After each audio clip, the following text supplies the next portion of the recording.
this is Julius Kane and welcome back to my channel. Na-miss nyo ba ako? Kasi ako na-miss ko kayo. So for today's video guys, we're gonna cook a kamuti Q. Kay gitagaan matas tong silingan og kamuti. Kay daghan man silang kamuti so gitagaan pud ta. So nasolbad yun ang ato ang for today's video. A big shout out to Mary Jean Martin and Ate Mary. Salamat sa kamuti. Karon na jud ko nagluto nga gamay ra akong gikaon kay naglain jud ang akong lawas. So gahapon naglinog man gyud no. Naitanan nga murag dili na bag-uhan sa linog kay naanad naglinog pero gahapon biskan pag naka-experience ako linog gahapon naratol gyapon ko nya kuan man murag tanan man gyud ato kay gi-cancel ang klase so niuli ko so sa pag-uli na ako dito unta ko makaon nag-vlog naguna-una ko unsa akong vlog nya unsa man naglain man gyud akong tiyan hantud karon naa pa gani murag ano panuhot ni siya or nakoy nakaon something nga wala nahili sa akong tiyan so murag ano pag yun naglikay-likay pa ko kaon ginagmay kay ngano basing mabikay la pod kinaayo-ayo na gyud dili gyud pareha ato last time nga murag dili na gyud agig utong musirit ra gyud iyaha.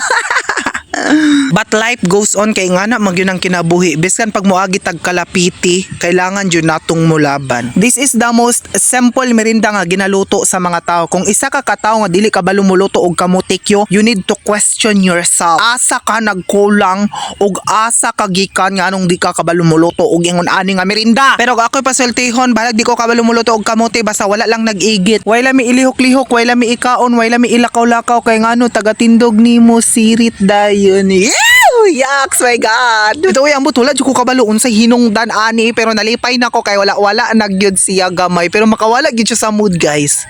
Yeah. Okay, first kay gikan man na sa yuta ng kamuti iniguha ana hugaw magyud na siya una ana hugasan pagka maghugas panitan pagka magpanit isliceon pagka human andaron ang gasol magkuha kag karahay itak-ang karahay inig mo init na ibutang ang mantika pagka mag-init sa mantika ibutang ang kamuti nga imong gi-slice pagka human mauna na siya. Joke lang.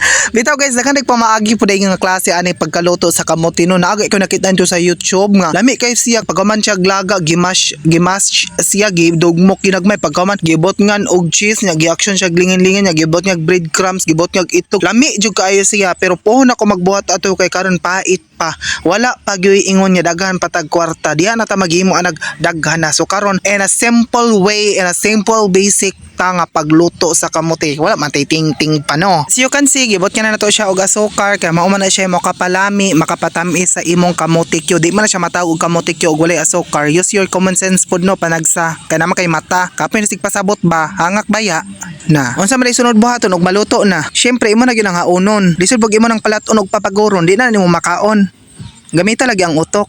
Use your common sense. Ay kung samok-samok ka karon ay ko palaguta kay nagigit pa ko na ulian. Kay gibiyo-biyo na ko ni ang tinuod ani naglaway jud ko anig taman. So as a sirok kailangan jud nato pugngan ang ato ang kasirok. Kay dili man gyud angay mo palabig kaon kay bag-o palagi ta na ulian. Dili pa kay maayo ang atong tiyan. So if ever mabikil na pod siya kay mo kaon na pud ta ning kamuti, mobalik ta pud tong pagkaigit. Gid mapugnan guys, lami gid siya gamay guys. Sirok gani no. Pero gamay ra ang gikaon guys ha. Shout out dai ni Dudong Carl og naa pa to isa nga nagpa-shout out. Mo comment lang mo para ma-shoutout mo kay lisod man po kayo i-shoutout ang mga wala mo ni comment abi pa lang nagimo-imo kog mga tao nga akong i-shoutout nga wala mo ma-comment so kay shoutout pag comment daghang salamat.